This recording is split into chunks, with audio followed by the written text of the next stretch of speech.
ఈరోజు శ్రీ వేదగిరి లక్ష్మీ నరసింహస్వామి వారి దేవస్థానాన్ని దర్శించుకుందాం.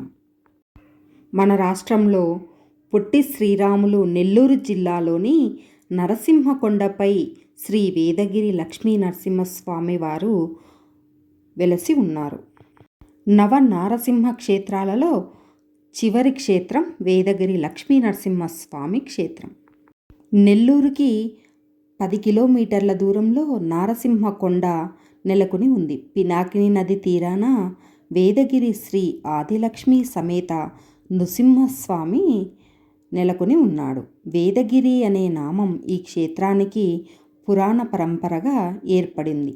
అయితే వరాలను ఇచ్చే గిరి వేదగిరి అంటారు. క్రీస్తు శకం 970-995 మధ్య కాలంలో నెల్లూరు సీమ పల్లవ రాజుల ఆధీనంలో ఉంది. పల్లవ రాజైన విక్రమసింహవర్మ నారసింహకొండపై స్వామివారికి ఆలయాన్ని నిర్మింపచేశాడు. పల్లవ రాజుల రాజచిహ్నం సింహం.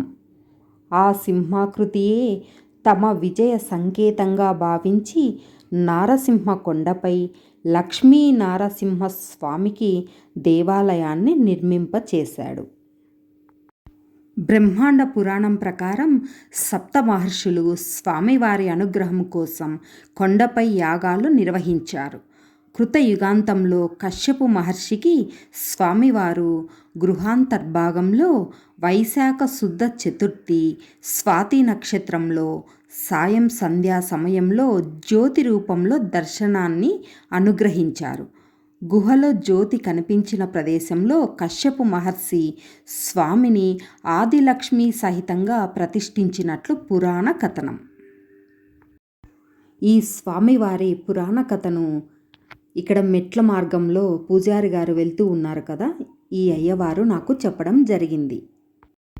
గర్భాలయంలో వెండి కరాల మూర్తిగా 6 అడుగుల విగ్రహం స్వామి లక్ష్మీయుక్తంగా దర్శనమిస్తాడు. నృసింహుడు వీరాసనాన్ని ధరించి అభయ వరద శంకు చక్రాల చతుర్భుజుడిగా వీరాజిల్లుతున్నాడు. స్వామికి ఎడమవైపు లక్ష్మీదేవి విగ్రహం ఉంటుంది. గర్భాలయంలో శ్రీదేవి భూదేవి సమేతుడైన నృసింహ ఉత్సవమూర్తులు ఉంటాయి. గర్భాలయం ముఖద్వారంపై గజలక్ష్మీదేవి ఇరువైపులా శంకు చక్రాలు అమరి ఉంటాయి. గర్భాలయం ముఖద్వారంపై దశావతార మూర్తులు లోహ పలకాలపై తాపడం చేసి ఉంటాయి. స్వామివారికి ఈశాన్యంలో అనంత పద్మనాభ స్వామి విగ్రహం ఉంటుంది. స్వామితో పాటు కాళీయ మర్దన బాలకృష్ణుడు విశ్వక్షేణుడు మూలమూర్తులు ఉంటాయి.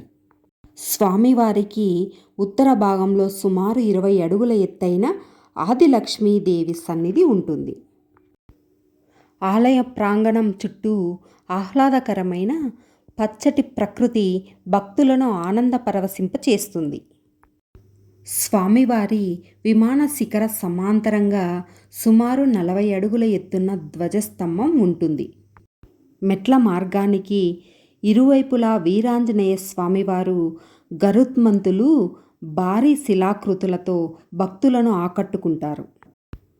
ఆలయ లోగిలి ముంగిట సుందరమైన 7 అంతస్తుల రాజగోపురం దక్షిణాదిముఖంగా నెలకొని ఉంటుంది. సప్త కలశయుక్తమైన ఈ రాజగోపురంపై విష్ణువు అవతారమూర్తులు, పలు నృసింహకృతులు, శిలాకృతులు, గదాకృతులను మనము చూడవచ్చు. ఇప్పుడు మనం చూస్తూ ఉన్నది ఆదిలక్ష్మి అమ్మవారి గర్భాలయం. గర్భాలయం చుట్టూ 3 ప్రదక్షిణలు చేసుకున్న తర్వాత అమ్మవారిని దర్శించుకొని మేము బయలుదేరాము.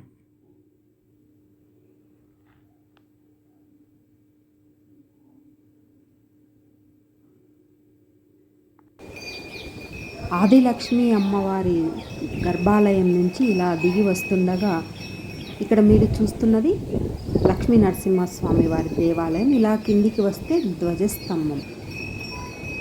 ఇక్కడ సాయం సంధ్యా వేళలో పక్షుల కిలకిలలు, గంటల గలగలలు ప్రకృతి అందాలను ఆస్వాదిస్తూ మేము పునీతులమయ్యాము. ఓం నమో నారసింహాయ.